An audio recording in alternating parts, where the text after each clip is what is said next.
I'm Rene Ritchie, and I'm a tech analyst. I'm Georgia Dow, and I'm a psychotherapist. And welcome to Apple Talk, where psychology meets technology. And we talk about Facebook and Microsoft and Apple, Amazon. I thought you were going to say it was like just a head-on collision and there's car parts everywhere. There could be. Self-driving car parts everywhere. Then we just have to make sure that we can repair it ourselves. Oh. Good luck.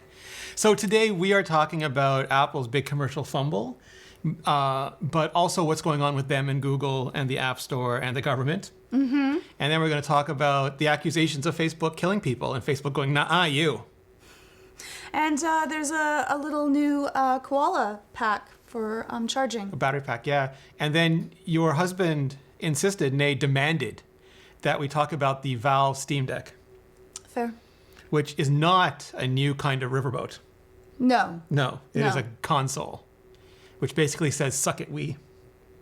That's what it basically says. Wii? I think that's a commercial. The Nintendo Wii. Isn't it called the Wii anymore? No, it's called the Switch. Nintendo Suck I'm It sorry. Switch? Yeah. Switch that. Wii U, Switch. Switch it from Wii to Switch. Sorry, it's been a long year. I'm still not sleeping, Georgia. I thought after most of 2020 would be gone, I would be back to sleeping normal patterns, but it's like this is 2020 Junior. It's like now that when the world was closed and everyone understood the rules for closed, right when you got used to that, then they said, okay, now we're going to open up the world. And so a lot of people are going through reopening Running anxiety. naked through the streets, Georgia. Well, people are... Woo! It's really, people have been shut... for some people, this was very comfortable and they were very happy with it. And then for other people, they've been shut in and all of their layers of... the nerds were happy. The nerds the world's finally quiet. Yes, exactly. Us introverts are ruling the world. And then now the extroverts are coming back out of their shells and really excited to be able to do all the things that they weren't able to do.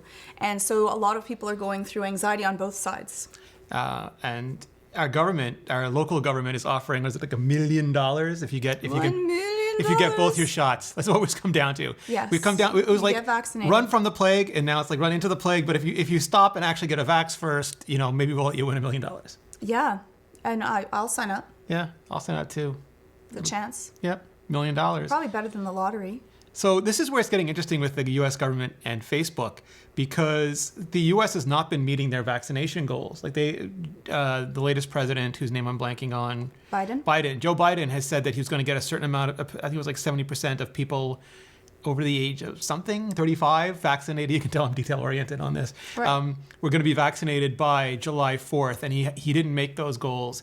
And he says one of the big problems is that Facebook is such a powerful force of disinformation, and they used Facebook's own tools. Facebook's been promising to give us this data, but they keep, oops, we forgot. Maybe next month. Maybe next month. But so people have been using these tools, and they found out that 14 people, I believe the number is 12. 12 people? It's not 12. even 12? I think it's 12. It's in the teens. In the teens of people are responsible for 85% of the disinformation on Facebook. Yeah. And this has led Biden to say that Facebook is literal. And Biden is famously in a sense, he's famously anti-big tech. He's anti social irresponsible. He deems irresponsible social media. Everybody is anti-big tech. Doesn't matter what party you are. It's just the reason you're anti-big tech varies. Right. And Facebook came back. Not from Mark Zuckerberg, not from Sheryl Sandberg, but from the vice president of responsibility going, basically, nah. Yeah, it's not us. No, No. It's you, it's not us. And their answer to all of this is that they are going to allow groups of people become their own experts. So they're not going to be responsible for policing it, which is what, Facebook is great at, kind of chucking responsibility to someone else. So you can create your own experts in your field. But if your field is and I'm not sure if this is accurate, but does that mean that if your field is conspiracy theories or belief in flat earth, can you make your own expert that will say, yes, this is scientifically valid? This is in line with the current research on flat earthism. Yes. Which, it almost sounds like they want to have a peer-reviewed journal, which I agree with. I think that that's a lovely idea. But a peer-reviewed journal by people that have gone to school for 7 years accredited in a field... They're recognized experts in their field. ...is different than someone that has surfed the interwebs or the dark web for 4 years, and now they believe that they're an expert without any scientific backing. And I think that lack of scientific rigor and what that means is where this is going to go awry. Like, this means nothing. Like, Facebook has pretty much done nothing. And let's just say it, on whichever side you're on, Facebook is stoking the flames, because the more angry and upset that you get, the more you stay on Facebook and doom scroll through it. Yeah, well, I think there's a few things that make this a really interesting, as in terrible, dynamic. One is that the US is rather unique amongst countries in that they have a First Amendment which says the government shall pass no laws affecting the freedom of speech. Most other places like Europe and Canada, the government believes it's their responsibility to regulate speech. If it is going to cause, danger, yes, imminent harm to people, it's going to be targeting a group which puts them at jeopardy. Yes. Like, we have laws against hate speech. But that can't exist in the US the way it currently is. And the US also has Title 230, which means that these platforms, which is also unique, which means that these platforms can't be sued for what people post on them. They can't be held responsible, and that's what allows them to exist, because if they got sued for every post, there'd be no platforms anymore. Right. So and then at the same time, starting like 20 years ago, just before 9/11, we had this sea change in our society where for a while we aspired towards science and reason and logic and all these things, but it was hard. And then at a certain point, I forget who it was, but it was a few famous politicians who said that, why don't we just say that being smart is stupid? And there was this whole rise of anti-intellectualism where it's like, we don't need your fancy-pantsy education here. We common folk know what's good for us. And it became easier not to attain all these things and just call those people who attained it assholes. I think that what happens is that, there is a lot of scientific elitism. And I think that there's a lot of elitism among people with higher education, and they look upon themselves as better than and made other people feel bad, which makes people disenfranchised and angry and frustrated and feel like they're dismissed from the conversation.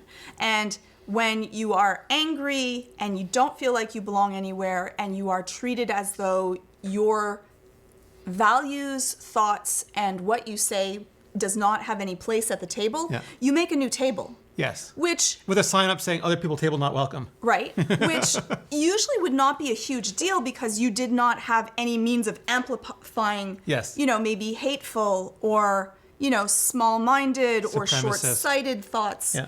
And now there is. Yes. And so everyone has a seat at the table. But the thing is that it's like apples and oranges. They're not the same just because you both get the platform. And I think that the media has been attacked for not giving, people that believe that the sky is pink the same amount of, time than people want, people that the sky is blue. Yeah. And so because of that, they try to give equal footing, even though one might be 98% of the population and one might be 3, they're going to have 3 people on one side and 3 people on the other side, which makes people believe that there is an equality in the different schools of thought. Yeah, well, but the newspapers have historically wanted what bleeds. If it bleeds, it leads. Man bites dog. Dog bites man is boring. Man bites dog is interesting. And so they amplify the extreme, and that's what Facebook and a lot of algorithms do too, because they attract more attention that way. Yes, which means more clicks, and people stay on the platform longer, which means that they get more data, and so it works out really well for them. Yeah, and Zuckerberg famously is parasailing while anti-vax burns. And they show, you can go and look every day what the most popular articles are on Facebook, and they are almost always the most extremist anti-science, there's just no logic or reason to. And the people making them, I think sometimes people think that they believe them, but 9 out of 10 cases, they don't. They just know that we're dumb enough to believe them. Well, the thing is that anything that you hear or you see enough times, it imprints upon your brain that this might be true. And we also have this tribalism of not wanting to be part of the losing tribe. And so when we see it a lot and hear it a lot and it gets a lot of attention, our brain goes, maybe I want to shift my views just a touch. And if you do that, it becomes a tidal wave of a shift of thought. Whereas, maybe we didn't really land on the moon. Or maybe it really is made of, whatever matter you want to choose that it's made out of. Some of it is just so cynical. Rupert Murdoch because he's old, he went and got vaccinated immediately. And he has his commentators, not the news people. The Fox News people are generally really good, but the Fox News commentators are generally the opposite of that. But they are he wants these ratings. He knew that there was a huge untapped market of ratings in America and Australia and other countries that he could tap into. And he does it with wanton, like with Mark Zuckerbergian wanton disregard, reckless endangerment, I'll go so far as to say. And they do get sued because what they do say is not accurate and not true. And their defense is that these people, these commentators are entertainment. They're not news. Yes. People know that they're lying. Yeah. But they don't. No, they really don't. They don't. And it's so unfair because they're kind, thoughtful people that trust that the media that they're getting to them has gone through some sort of rigor, some sort of journalistic integrity, and they're not given the facts. And they're made to feel that if they read any other news area, that they're now going to be kicked out of their tribe where they exist. And so I don't blame people that believe this, because if that's all that you hear, of course that's what you're going to believe, and I can understand that. But it ends up killing people because they're getting facts that are untrue or not scientifically valid, or they're getting pieces of parts that are true. Right? Like there are some people that have gotten vaccinated and they feel really sick or they don't feel well, but the percentages are completely it's like being off struck by because lightning. you show that story. It's like showing three people struck by lightning and 3 people not struck by lightning. Exactly. So you believe that there's a 50-50 equal chance of being struck by lightning and dying, and we're made when we feel scared to want to avoid the thing that is there. And so if you hear enough of that, if your brain goes through the signaling of this is dangerous enough times, then unconsciously, even if you want to do something, you won't be able to do it because you have this aversion to it. Yeah, and it's just like it's getting to a point where I think it really is harmful for our society.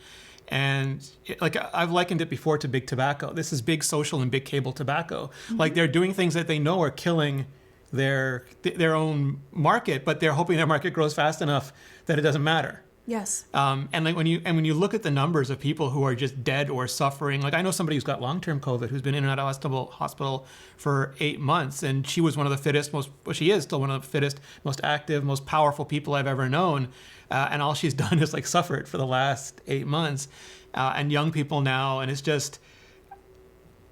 It's going to be really tough in the U.S. to do any form of regulation around this because they have that First Amendment in place and because they have Article 230. And Article 230 does also protect us. It does, but I think that there is a big difference. If you say to someone, I want you to go out and take a weapon and hurt someone, there are consequences in the United States for doing that. I think that it is a difficult thing to say, well, then who is to blame on the platform that someone said that? And did you do everything to make sure that your people that are on your platform are kept safe? And I think that it's not that dangerous speech or hate speech could not be regulated in the States. It's how do you make sure that the people that should be blamed are going to be held accountable to be responsible? Well, we've already suggested our two versions. Yes. Well, one is that, well, I have a new one. One is that if your product is called news, you should not be allowed to legally claim it's not news as a defense. If you have someone on a channel called Fox News, they are by definition news. Otherwise, have them on Fox Entertainment. Yes. Like that's one thing. But the other thing, the one that I love, is just hold the CEOs accountable. Yes. Like anyone who's dead, they should be able to be charged. Anyone who's any stolen data, any digital crime should be prosecuted as if it were a physical crime. Yes. And the same thing, like if you were in a household and you had minors, just like if you are a CEO of a company and all the people underneath you have to, answer to you. Anyone does something wrong, you should be able to be prosecuted just like in a household home, which if my children do something wrong, I have to pay restitution. Yes. Yeah. That makes perfect sense to me. And then people will be a little bit more like, ooh, it's not just like a oops. Yes. You have no insulation, and suddenly, like when the generals are on the front lines, generally they don't yell charge as much. Yes. Yes. Yes, they're much more careful. But what happens when someone yells fumble? Well, it goes. You were so angry. I would say disproportionately angry, like Siri level angry. Okay. So, like, we can put in a little tiny clip of this. Yes, but maybe let's for people listening, let's context them. Okay. So, I am watching an ad on TV with a woman with a phone. Okay. And I'm like, What kind of phone? And I didn't know what kind of phone, actually, what it was. And then I see her, and she's holding her hands, a little buffoonery-ish, and the phone's kind of like flipping into She's the air. fumbling. And it's going like... And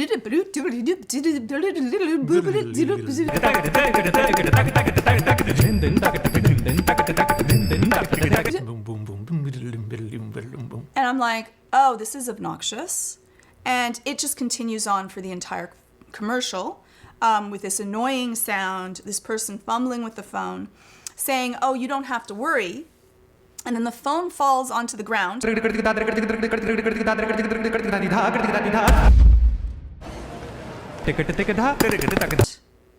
Onto sand, which I'll just say... Sand. Not tile? Sand. Not steel? Tile, glass, Okay. steel, nothing of a surface that is like one of the softest surfaces besides a pillow.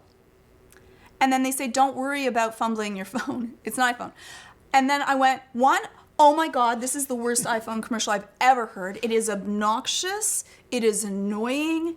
It actually makes me want to throw my iPhone into sand because I'll still need it to be able to rant online afterwards. Because no doubt they don't even trust their phone enough to put it into the commercial because it would be false advertising. I think they're hoping that people don't think that it's sand, like they don't realize that it was sand that it landed on. So what I'm curious about is that she's on a city street, and those are mostly sidewalks. Like there's little usually patches of grass, patches of plants, but she fumbles just long enough for it to land in what looks like a big like dirt lot, like undeveloped sand, lot. Yeah, just a little sand, like a sand dune or something. So I have such mixed feelings. Like I'm not triggered by the ad. What did you think about it? I'm not triggered by the ad as much as you are. Triggered is a heavy word. No, but your response was such a bad word to use. Okay, well, I was upset and irate. You were righteously indignant. Yeah. All right. Yeah. If anyone watched this commercial, I don't see anyone being like, "This was great." I hadn't seen the commercial until you told me about it. Like, and I think it's by far not their best efforts. But what triggered me, if I can use the word for myself, is that they've done this really. The iPhone is in this really interesting place right now, where they do have this ceramic shield on the display, which makes it much harder to break. But at the same time, the phones have never been slipperier, and they also still scratch because like scratch resistance and shatter resistance are at opposite sides of the spectrum. Like the softer it is, the better it is to absorb impact, but the more easily it's scratched. The harder it is against scratching, the more rigid it is and the easier it's going to break. So you basically have to pick a middle point, and Apple's veering towards the shatter resistance. But because it's so slippery, it just keeps falling. Like every day I hear shumkumph. Oh, my iPhone fell. Shumkumph. My iPhone. It hasn't broken, but like if it wasn't so slippery, it wouldn't fall as much and wouldn't need as much anti-shatter protection. Then maybe we could fix the scratch. That would be great. Yeah. So why even should Apple have put out this commercial is my thought, because it says nothing. Like the commercial pretty much, if you watch it, and maybe it's because people don't usually pay much attention to it, and so, but who is this commercial even to? Probably people who are anxious about shattering their phones. But I can get an iPhone, it won't shatter as much. It was, the sound was annoying. The entire, what they were trying to say to people was that don't worry about if you drop your phone, it's an iPhone. But an iPhone that, even in our commercial, we don't want to false advertise, so we can only do it on sand. Yep. So, and I'll just say it, like, I could drop almost anything onto sand and it is not going to break. Like, I would have to work really hard. But you're really good at breaking things, too. I'm really good at breaking things, but every single time I've broken You could probably drop it on the pillow and it would break. I probably could. I have broken probably more iPhones You than broke an most iPhone people. in a kinetic resilience case once. I did. Yeah. That I had, I did. forget what it was called. It had that special... I was going to say neodymium. No, it was... No, it wasn't a magnet.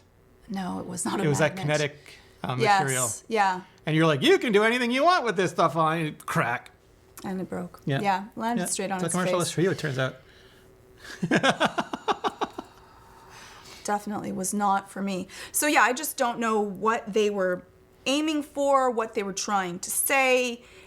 Usually, main thing with a commercial is how it makes you feel, Yes. right? Like you don't remember most of a commercial at all. You kind of are passively listening in the first place, and you get drawn in by the music and the sentiment. So most conversations that we have with people, nothing is remembered but Okay. the remaining feeling that you have from it.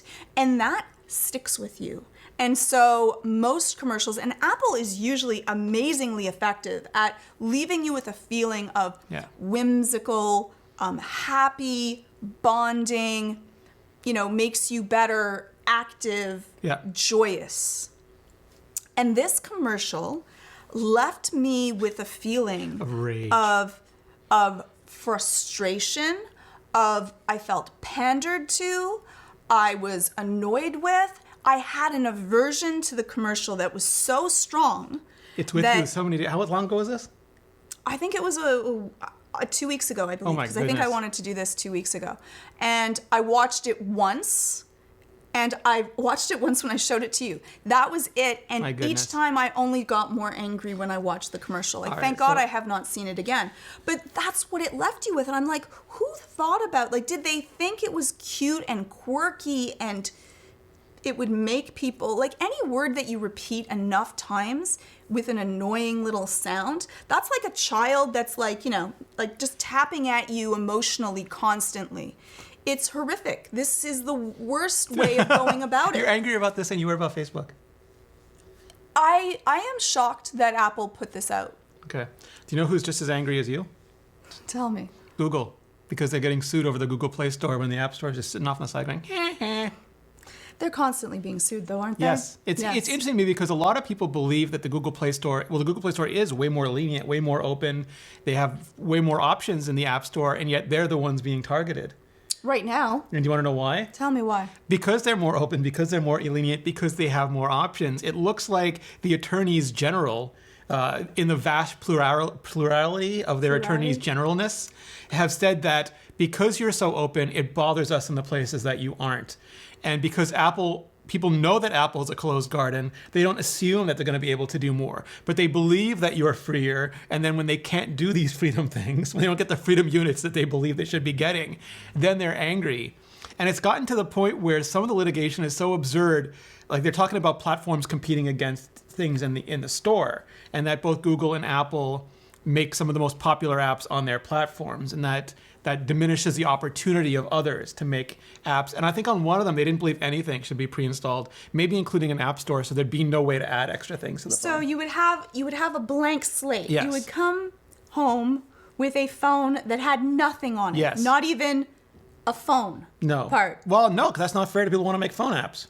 Right. And so then you wouldn't be able to install anything because you wouldn't have an app store. No. And then you'd have to install a whole bunch of things. You better know how to Linux. You would pretty much have a really good brick. You'd need to know how to Linux get things.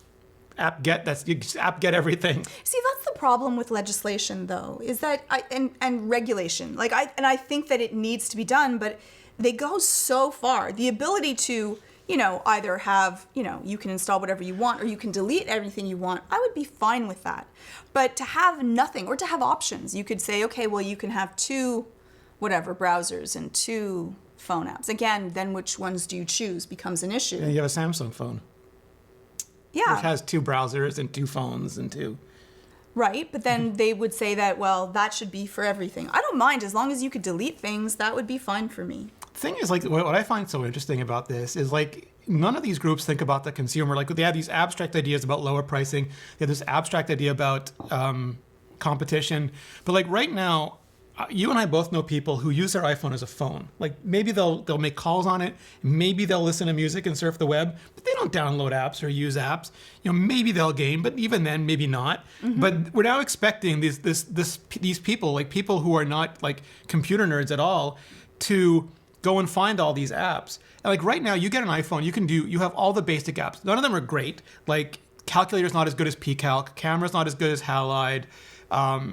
Weather is not as good as Carrot Weather. There are third-party apps that are really successful. Yeah, calendar is not fantastic. As good as, yeah. Because they, never mind Apple Sherlocking them. I said this before, they just Moriarty'd the hell out of Apple. But that's for us nerds, and I pay $10 for each of those apps, or I have a subscription for $5 or $10 a month for each of those apps, and that's expensive, but I value them and they're worth it to me. But to the idea that my family will have to go out and either get the free version, which will harvest all their data. It'll be made by a big internet company, the Facebook version, the Google version, whatever, the venture capital version, or they'll have to pay premium prices for every app they want on their phone. Suddenly this phone that they already spent $900 for is going to require $200 worth of apps on top of that, and some of them every month.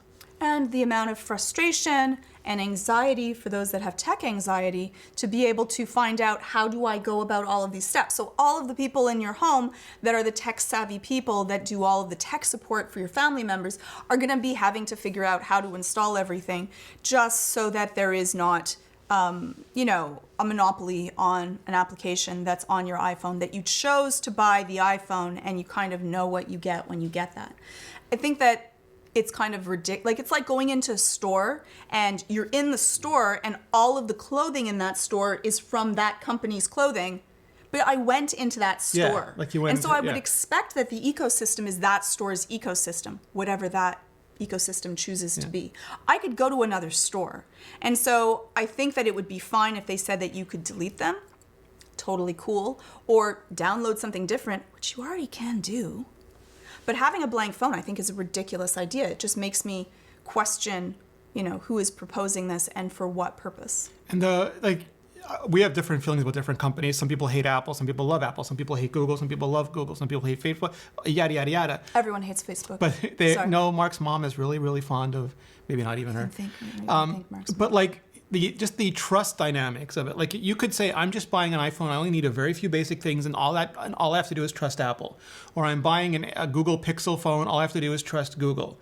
I don't want to have to figure out independently all these companies that I need to either trust or not trust. I want like, we talked about this before too, a console. I just want a console. Like, I don't want a gaming PC, I want an Xbox.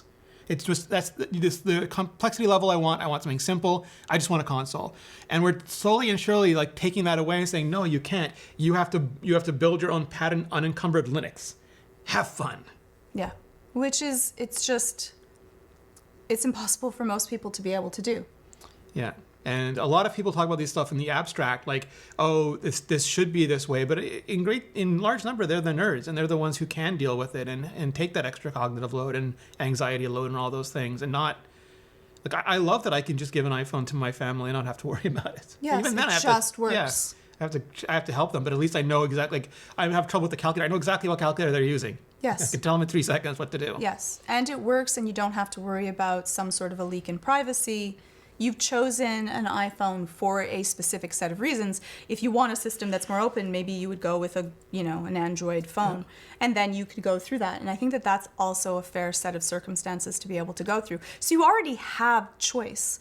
I think that, when we decide, what's happening, there are some battles that I think are worthwhile for the government to fight.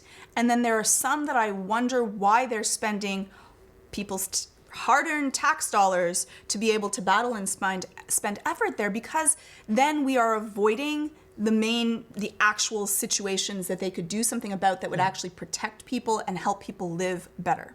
Well, I think also they shouldn't be, and this has started for a few administrations now, they target companies, but just like make laws that are broadly applicable. Like, you shouldn't have a TikTok law and a Google law and an Apple law and a Facebook law. Have a set of laws that if companies do abuse monopolies or violate trusts, or just like keep the existing laws and give the FTC and other people more power to prosecute and enforce them. If stealing someone's information is illegal if it's on paper, it should be illegal if it's digital.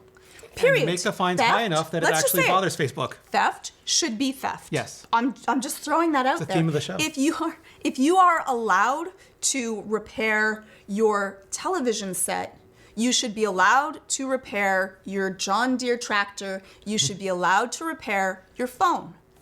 Period. If when you purchase something, it is yours, great. If it is leased, okay, well then it is leased. Yeah. And then that's a different set of circumstances. But this phone should bloody well be mine. And the other part that they were arguing is that when you do sideload on Android, they make it sound so dangerous. But it's dangerous. Like, the thing is, like, there's these warnings saying, like, you make sure you trust the place that you get the app from.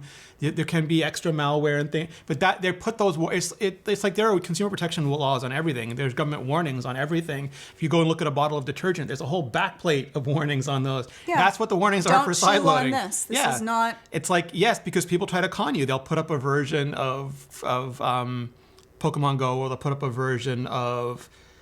Oh, I'm blanking on Tim Epic's game now. Fortnite.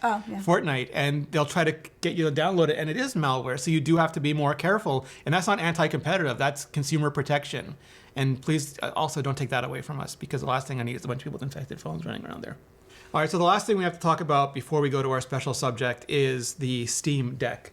They announced it, I think there'd been rumors about it, but if you imagine a Nintendo Switch, you can't take the controllers off. The controllers are part of the unit, but it's basically a PC version of that. It's a handheld. It's going to come running SteamOS, which is a version of Linux. I forget the distro. Though you can put whatever OS you want on it. You can put whatever you want. You can't put iOS or Mac OS because Apple's mean. Well, they won't but let you can that. Put but Windows. anything that you can choose to put on it.